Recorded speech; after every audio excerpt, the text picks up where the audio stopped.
morning. Welcome to the Unitarian Universalist Church of Kent, where our mission is to inspire love, work for justice, and grow together in community. We're glad you're here with us today. I'm Kathy Kearns, this morning's worship leader, and I'm joined today by our worship associate, Eric Van Bars, and our Director of Religious Education, Colleen Paley. Hal Walker, Vanessa Vesely, Nora Vesely, and Shirley Kiernan have provided recorded music for today's service. I want to express my thanks to the tech team that won't be on camera. Our greeter, Michelle Bors, our projectionist, Jennifer May, and our director, Ginny Horvath. We also thank Mary Beth Hannon for preparing the slides and Brad Bolton for recording the service. It truly takes a village to bring you a service. Once again, welcome.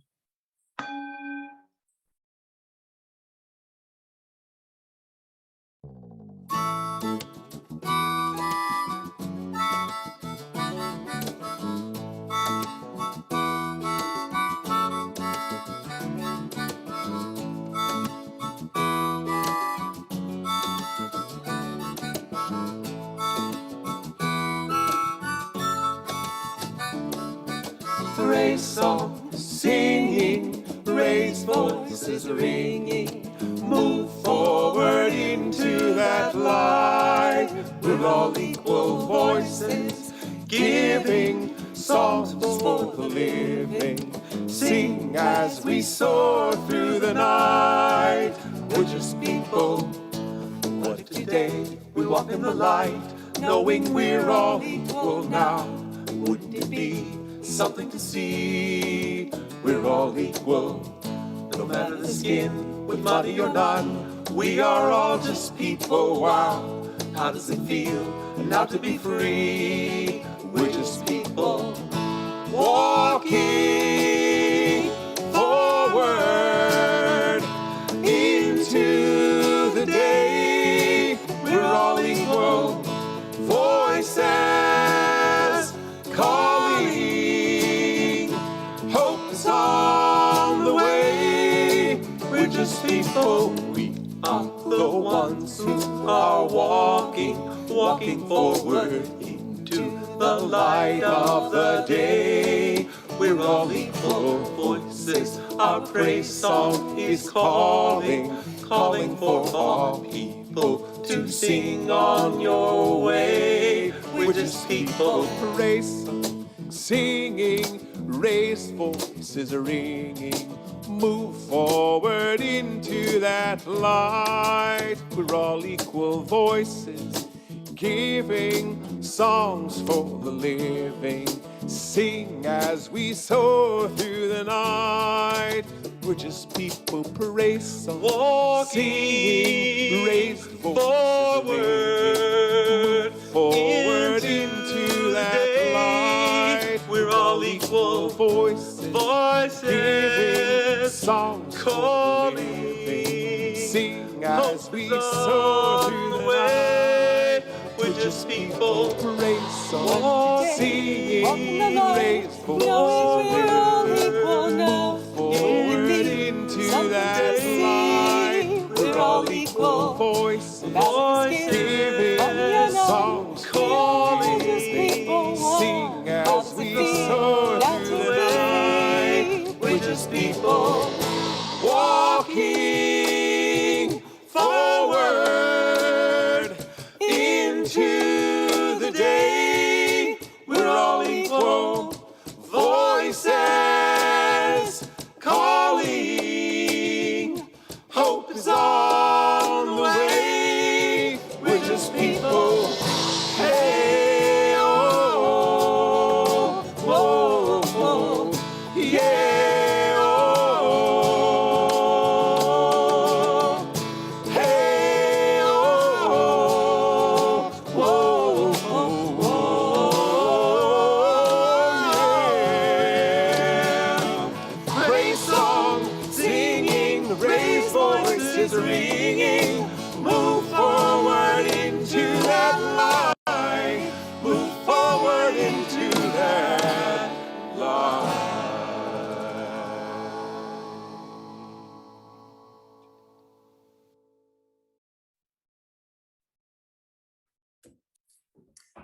The theater is ripe with ritualized practices.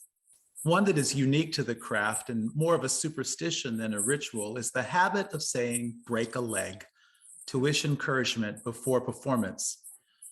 The expression reflects a theatrical superstition that directly wishing a person good luck would be considered bad luck, and so therefore an alternative way of well-wishing developed. Break a leg has several origin stories and is attributed to bowing at the end of the performance, which is bending or breaking a leg, getting paid, breaking through the legs to be on stage, and therefore you can get paid. Or it's also attributed to the 18th century actor David Garrick, who was so into his performance of Hamlet that he actually broke his leg on stage and didn't realize it. So has many different variations, but they all mean to wish good luck when you enter into a new journey. Backstage on opening night can be a chaotic place. And so I write break a leg notes to all performers when I'm in a show. And the process of sitting down and writing break a leg notes, even if it is a hurried experience, gives me a sense of calm and benefit. What rituals do you practice to provide a sense of hope and calmness? We'll explore these questions together as we come together this morning. And first, we engage in a well-known ritual, the lighting of our chalice. You are encouraged to light your own chalice as we say the chalice lighting words, which are printed in the order of service as we light our chalice. Lighting mine. And we light this chalice because we are Unitarian Universalists. We are the church of the open mind. We are the church of the helping hands, and we are the church of the loving heart. And we are the church that takes care of the earth and each other. We're now all invited to sing our opening hymn, Gathered Here. Gathered here in the mystery of the hour, gathered here in one strong body, gathered here in the struggle and the power. Spirit, draw near. Gathered here in the mystery of the hour, gathered here in the mystery of the body, gathered here in the mystery of the body, gathered here in the mystery of the body, gathered here in the mystery of the body, gathered here in the mystery of the body, gathered here in the mystery of the body, gathered here in the mystery of the body, gathered here in the strong body, Spirit, struggle and the power, Spirit, draw near.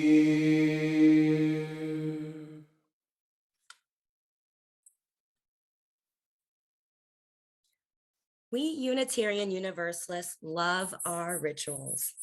We have rituals for milestones like baby and child dedications, naming ceremonies, bridging for youth into young adulthood, coming of age, and all sorts of other little rituals here and there. These rituals create sacred spaces. In RE, we have them too.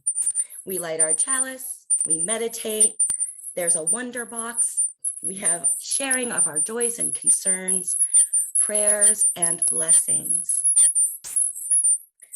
All of these rituals create a space that is familiar and comfortable and allows our children a safe place to connect with each other and nurture powerful bonds. And it's been proven too. In the book, How God Works by David DeSteno, the author writes about an experiment that was done by Christine Laguerre, a psychologist at the University of Texas, Austin, which showed the remarkable power of ritual to foster community among children. In the book, he goes on to say, she randomly divided a bunch of children taking part in an after-school program into two teams, green and yellow, so that it would be easy to remember who was on which team. She had them wear green and yellow wristbands.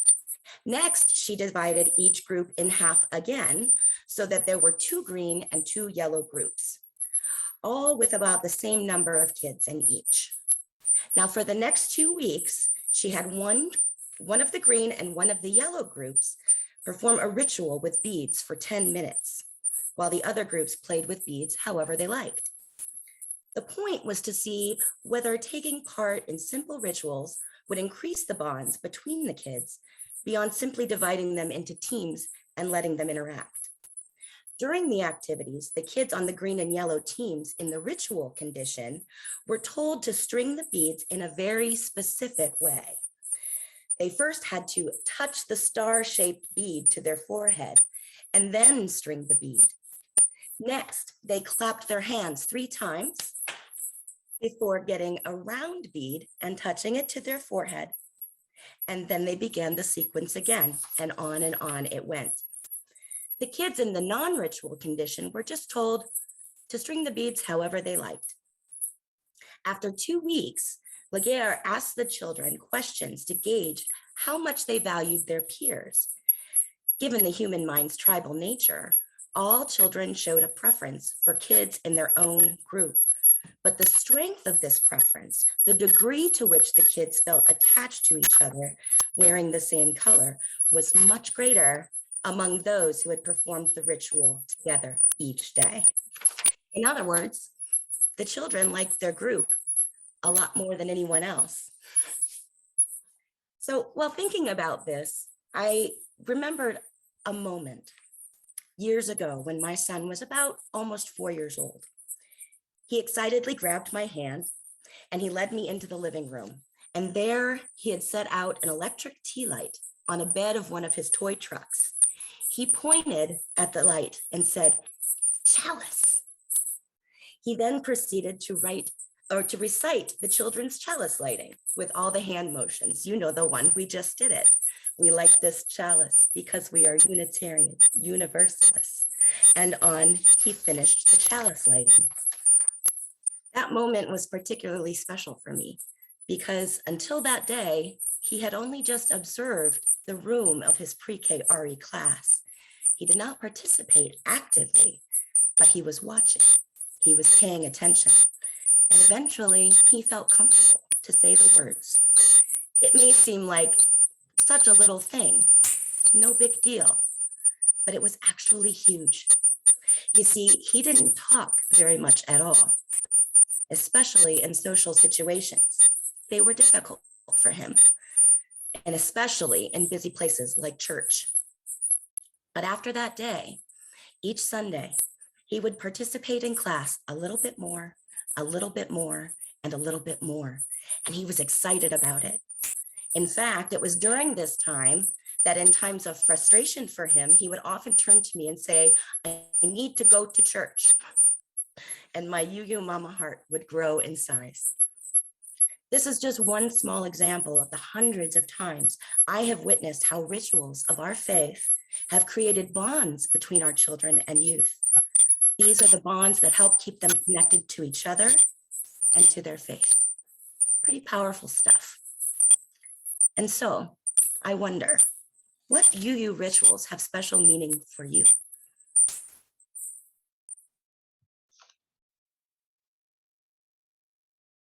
Thank you, Colleen. And now I invite you into a time of stillness. Turn inward and connect with the love that is the very heart of life itself. Reflect on the mysteries of life and to remember once again that we are connected to each other and all of life as part of the great interconnected web. Let's enter the time of silence.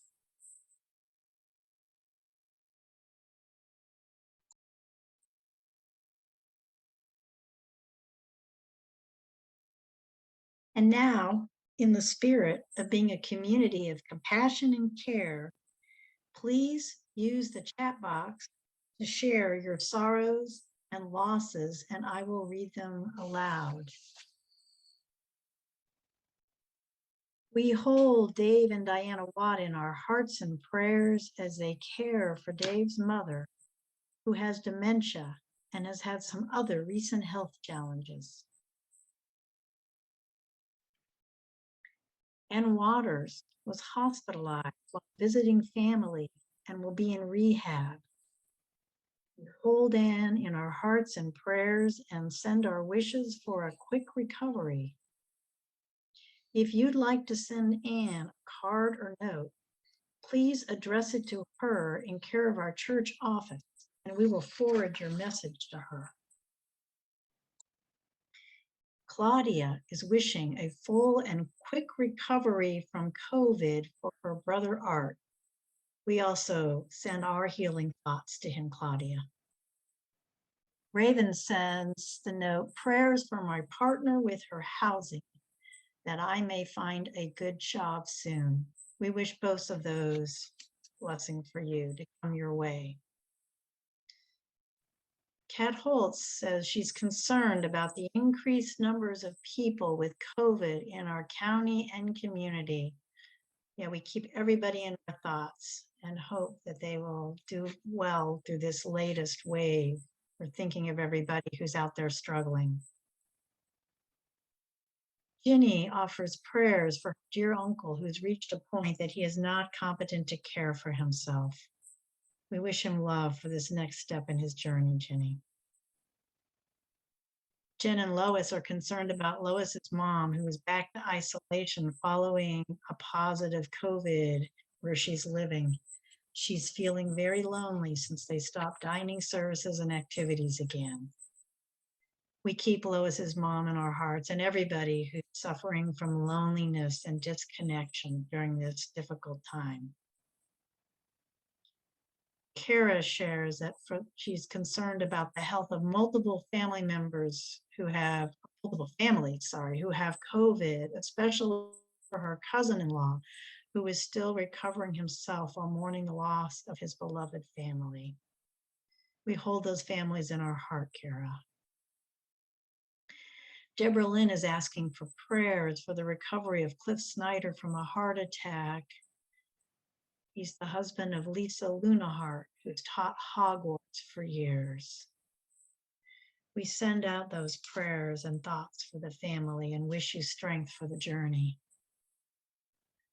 Kara also shares that her grandmother, she's concerned about her as she's adjusting to her new home in a long-term care facility. May that go well for her, Kara. Eric is remembering Michael Maudlin, who died this week after an extended illness. We'll keep his family in our hearts, Eric. Thank you, everyone, who shared. And in this time of ongoing challenge, I would like to offer you this prayer for courage by Maureen Killoran. The courage to be humble in the face of inequity and pain, to know that the power has been given to me to make a difference, although not to end all suffering or to save all the whales that populate our days. I pray for the courage of endurance, to keep acting in the midst of despair, to keep trying in the aftermath of failure, to keep hoping in the emptiness that follows loss or change. May courage give me patience, and may I ever know love's healing presence at the heart and center of my days. I wish for all of you love's healing presence. And we'll add to that list Mary Mask, who is also feeling separated from others where she's living at as well. And now we'd like to use the chat box again, but this time to share those joys that are happening in our lives. So again, if you'd like to put them in the chat, I'll read them for the community. And I'll just say it was a joy to be able to join that concert that was done, that benefit concert for Hal Friday, and to see all the love going out to him and how we're not forgetting you. You're in our hearts and minds all the time. Jen and Lois are grateful for the time with their kids and their new grandpuppy this past few weeks. Puppies always bring that little extra joy. Ackerman family is expressing their joy for the artist who performed at that concert I was talking about on Friday for House. So many UU musicians from around the country and our church. Katie Grigg Miller, thank you, Katie, for performing your own work, and our wonderful Golden Tones children's choir. Trudy is joyous to see the progress Justin and Hunter are making in their reading skills. What a joy as a parent, Trudy. Hang in there. We know it's always hard work. Alyssa is appreciative of her partner, Raven, who is so supportive of her. Lovely to hear, Alyssa. Jenny is sharing joy that her daughter was not overwhelmed with job frustrations. Oh, good. And she set up 15 interviews last week. That is awesome, Jenny. Wow, that takes a lot of, we all know from how much work that is. So that's kudos to her. Deborah Lynn is also echoing gratitude and awe for the grand beauty and love expressed to Hal. With gratitude for these and every blessing we receive in life, for the gift of life itself, for the companionship of one another on life's journey, for the hope and the possibilities to discover together, also for new staff members we've been able to hire, and Katie Grigg's music, heartfelt words. For all of this, we say amen.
Psychologists identify 3 elements of a ritual.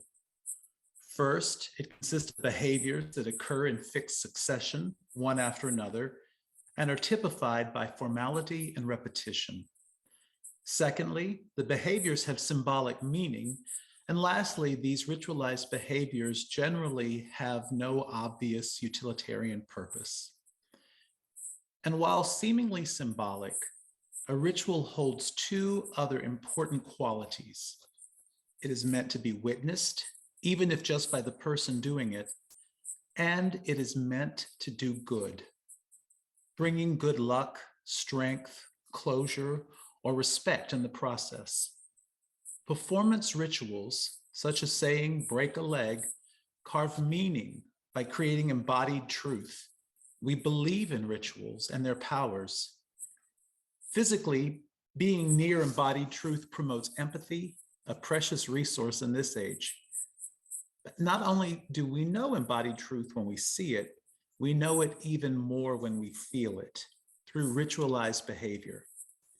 Rituals fulfill a need to witness, to get truth together, and this is central to all performative experiences such as weddings, funerals, commencements, and church services, to connect with humans through humans.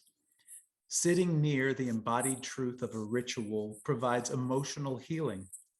Science is proving that we need the power of ritualized behaviors to survive, a correlation that the ancients understood. So it's no coincidence that shrines to the goddess Hygeia, the goddess of health, were constructed outside of each Greek theater and temple. The ancients understood that a good laugh or a good cry together in community holds a tremendous healing power. Neuroscientists have discovered that audiences will breathe together and heart rates will synchronize during performances. As we are witnessing ritual together, we are transforming right now. Rituals occur surprisingly often within our everyday lives as we formed ritualized behaviors based on our truths. Colleen spoke about some of the specialized rituals that Unitarian Universalists share, but rituals go much further in helping us live our lives. They can also help us feel less anxious. Ritualistic practices can help bring us to a degree of predictability to an uncertain future. They convince our brains of constancy and predictability. Rituals can help structure our lives. People perform group rituals that commemorate significant events and milestones, but individuals can also have personalized rituals to help organize their days, such as getting a morning cup of coffee, performing a bedtime routine, or stretching or warming up or vocalizing before going on stage. Research shows that rituals can offer numerous psychological advantages and help us savor experiences, providing a sense of control and reducing anxiety. Researchers from the University of Minnesota and Harvard found that enacting a ritual enhanced how much people could enjoy even eating a piece of chocolate. Before having participants consume a chocolate bar, half of them were asked to perform a ritual by breaking the bar in half, unwrapping one half, eating it, taking a moment, and then unwrapping the other.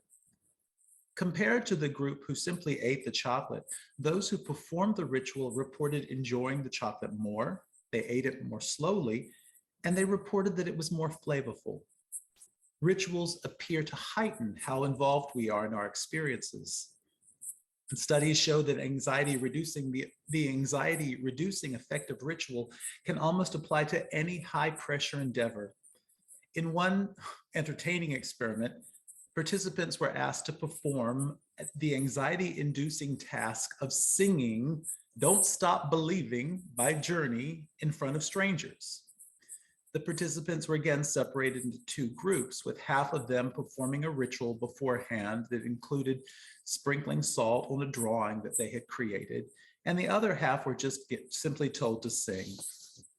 The participants' heart rate, feelings of anxiety, and performance of the song were measured to determine the anxiety levels. Participants, not surprisingly, who completed the ritual sang better, had significantly lower heart rates, and reported feeling less anxious than those who had not. We can incorporate rituals into countless aspects of our lives. We can light a candle at the end of the workday or at the beginning of a meal. We can regularly visit locations that help us to de-stress and feel more in control. We can meditate before important tasks to reduce our anxiety and enhance our experiences. The choice is ours. Research suggests that introducing rituals into our lives can be a valuable part of effective living. I now invite all members to join in singing our hymn of affirmation, "Come, Sing a Song with Me."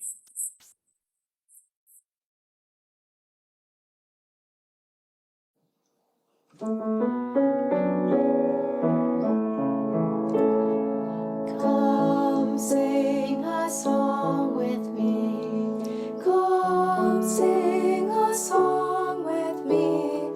Come sing a song with me, that I might know your mind. And I'll bring you home when hope is hard to find.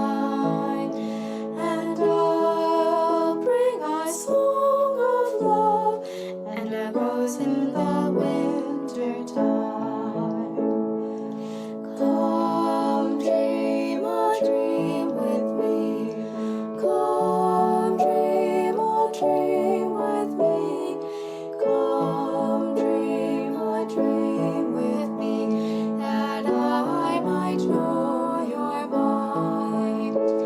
And I'll bring you home when hope is hard to find.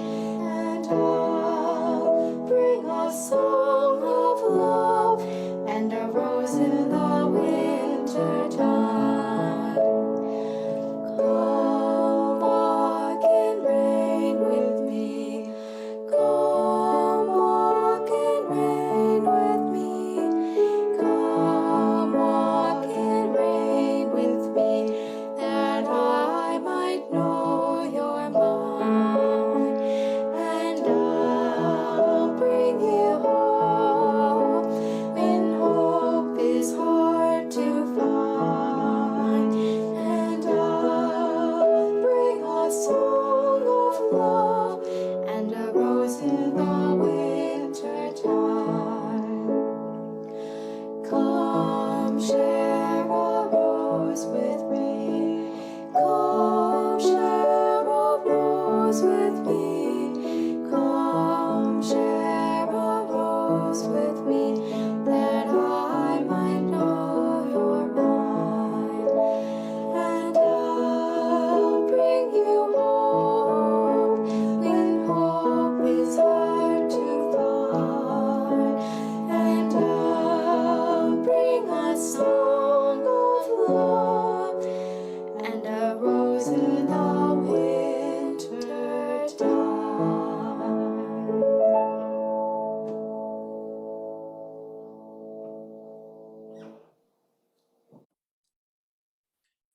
An array of old photographs and vintage books for 5,000 years or more than 15,000 generations. Human beings have been invoking spiritual power. My predecessors and yours have gathered together to make sense of their lives and their place in the cosmos. And they have spoken aloud and invited what they conceived as sacred and powerful to be with them. They called upon the spirits of air and earth and fire and water. They pleaded for the heroes of old to slay the monsters of their fears. They sang songs they learned from their grandparents and moved in the appointed ways, or in ways that were new, but felt like the right thing to do. And they imputed the power of these spirits and to the memories of those heroes, and they called them gods.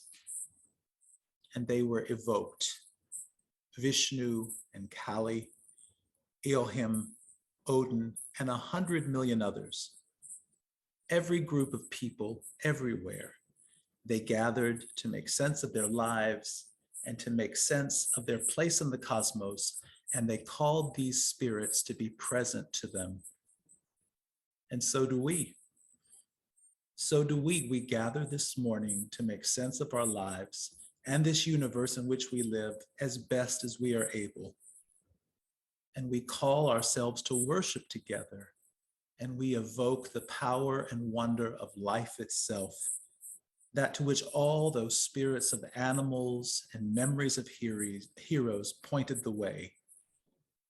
We evoke that power, which is, we know, always around and always with us, but which we sometimes forget about. We forget that we are part of the whole creation. We forget that we are stardust. We forget that we are capable of miracles, first among them, that we can love. We forget these things. So we evoke the power of existence so that we can remember, so that we can lift our eyes and open our ears to the true and beautiful. For 5,000 years or more, we have done this. In many tongues, in many ways, we have done this. And so we continue with that ancient tradition in our way and in our time.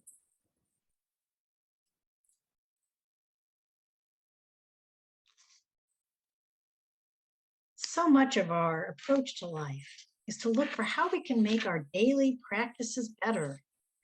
For example, a new kitchen appliance promises to improve our cooking experience. At times, it seems as though our whole society is based on the idea that progress means evolving practices and approaches.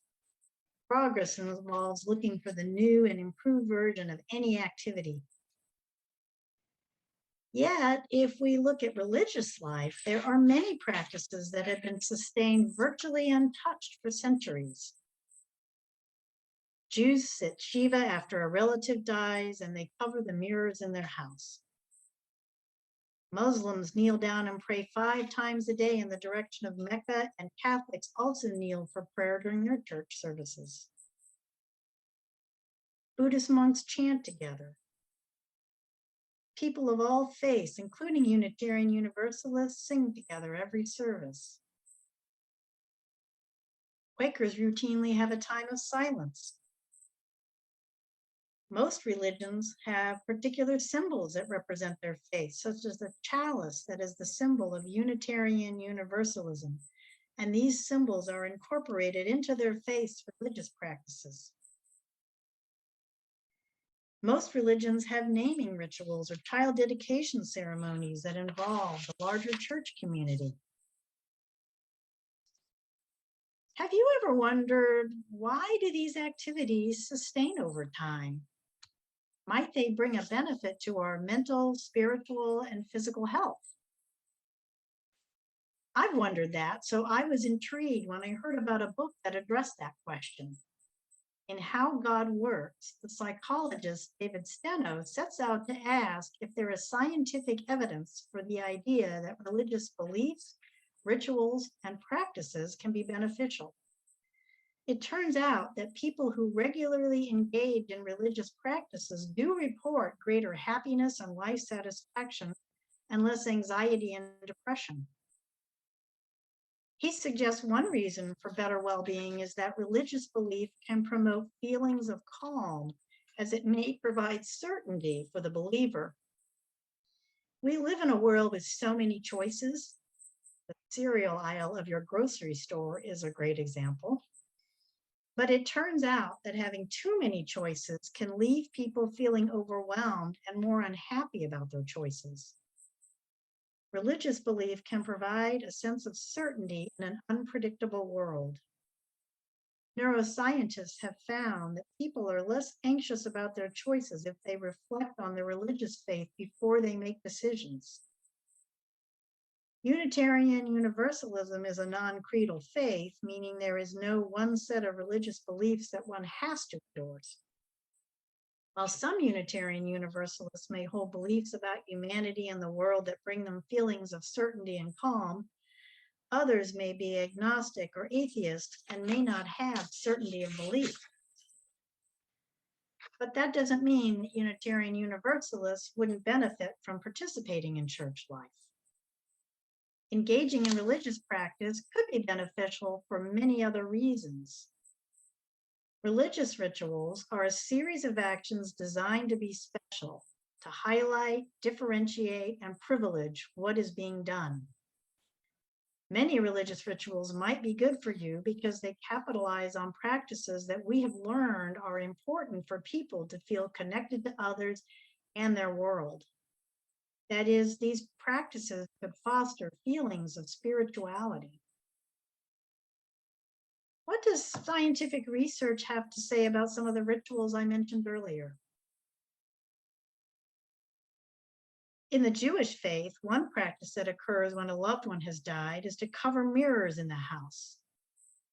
It turns out this practice could be beneficial to those grieving, because if people look at themselves in a mirror when they feel sad, it amplifies their feelings of sadness.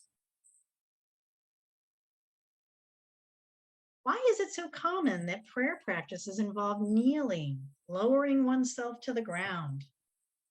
When people bow their heads, they report feeling less powerful, and when they look up, they are more willing to accept advice. So engaging in prayer practices that include these ritual movements may make people more open to the messages contained in prayer. Prayers often focus on promoting feelings of gratitude and thankfulness for what we have received in life.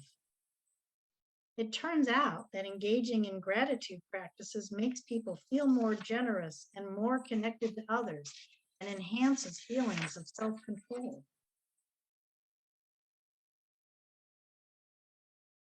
Chanting and singing are practices we see in almost all religions. As Eric mentioned, when people are close to one another, their physical responses, such as breathing, begin to synchronize. And engaging in movements with others fosters our feelings of connection to them, as Colleen noted. In addition, well-established rituals can provide a feeling of certainty and lessen feelings of anxiety, even when the rituals involve seemingly unrelated behaviors. Taking time to meditate or reflect can help remind us of our values. It can also help us refocus our attention. As we turn attention away from ourselves and toward others, it increases our feelings of compassion and forgiveness. Every Sunday in our service, we light a chalice, which is a symbol of our faith.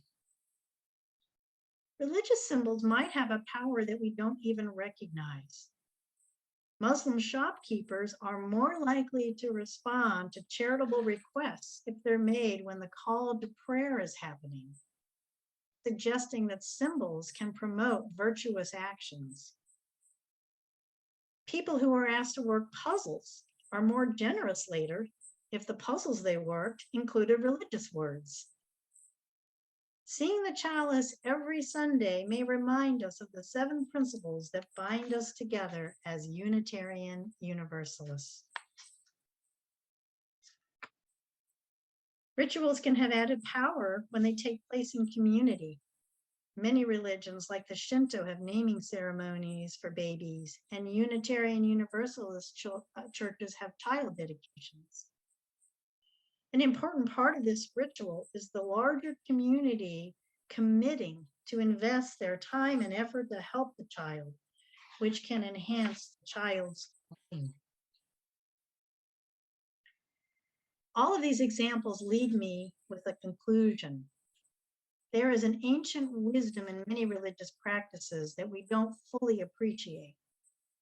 And the sameness of those practices over time is likely because humans have benefited from them, even when they're not consciously aware of that. Reflecting on the meaning of religious practices and rituals has given me a better appreciation and understanding for why it is so important for us to gather together as a religious community and to continue to engage in religious rituals. We gather to make sense of ourselves and our lives and to feel a connection to something larger than ourselves. 3 years ago, with the support of this congregation, I began a journey toward becoming a commissioned lay minister in our congregation. And with the support of our church board, in August, I was approved for commissioning. Last spring, as I was finishing my training, I began to think about when my commissioning ceremony might occur. For reasons I could not fully articulate, I knew I did not want to have this ceremony when our services were only offered on Zoom. It was important to me to be with members of the congregation for this event. After putting together this service, it is now clear to me why I need to be with members of our community, breathing together and singing together and feeling the connection to one another when we have the opportunity to covenant together to recognize my role as a commissioned lay minister serving this congregation. In closing, I invite you to participate in a ritual of affirmation based on the chalice lighting we read together earlier in this service. Eric will lead the congregation, inviting you to read one sentence at a time, and I will respond to each statement of the chalice lighting.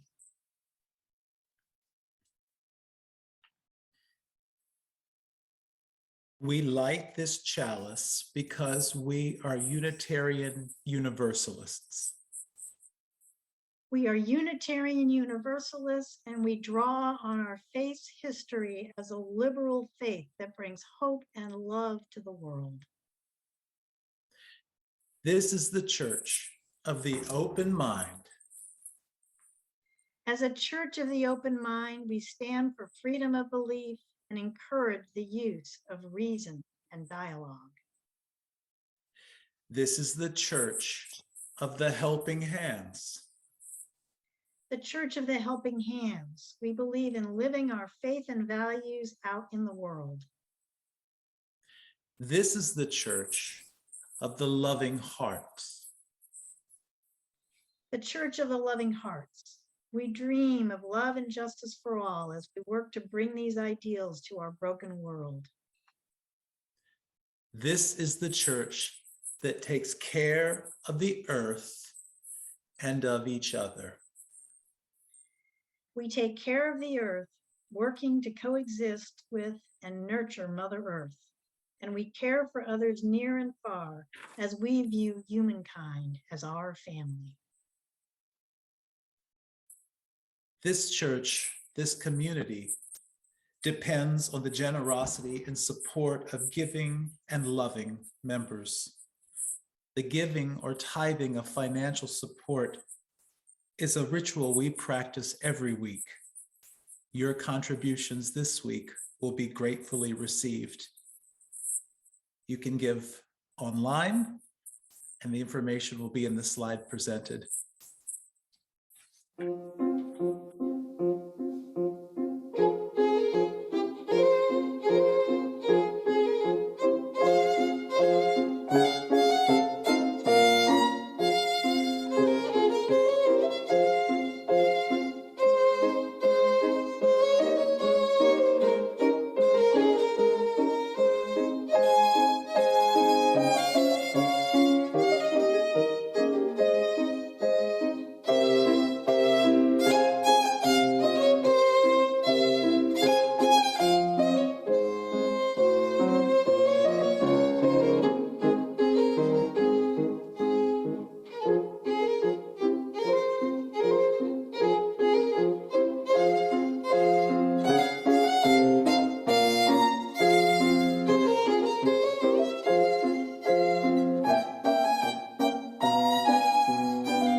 As our service draws to a close, I invite you to read along with me the words for extinguishing the chalice.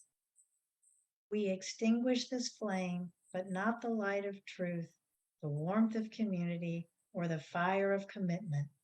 May we carry these in our hearts and minds until we are together again. And I invite you to join also in our closing hymn, Ours is a Simple Faith.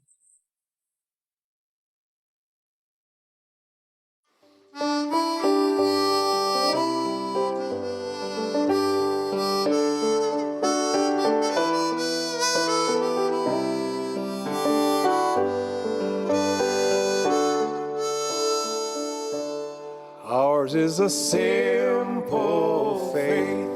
Life is a short embrace. Heaven is in this place every day. Hope is the ground we till. Make each day what you will. Thankful for dreams fulfilled every day. No room in this heart for fear. No judgment day drawing near. Trust that inner voice you hear every day. Life's not a goal or a race. It's It's about heart and faith and living a life of grace every day. Trust is an open hand, making an honest stand, rooted here in this land every day. Living the mystery, seeking the harmony here between you and me every day. Ours is a simple faith. Life is a short embrace. Heaven is in this place every day. Hope is the ground we till. Make each day what you will. Thankful for dreams fulfilled every day.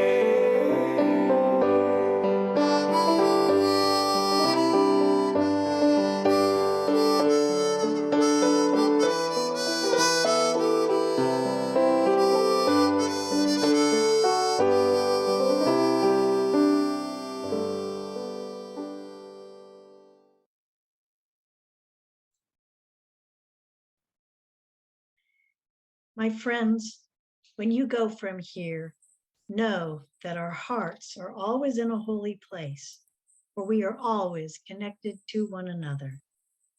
Know that deep down, our hearts beat in one universal rhythm. May we each find the sacred space to hear it.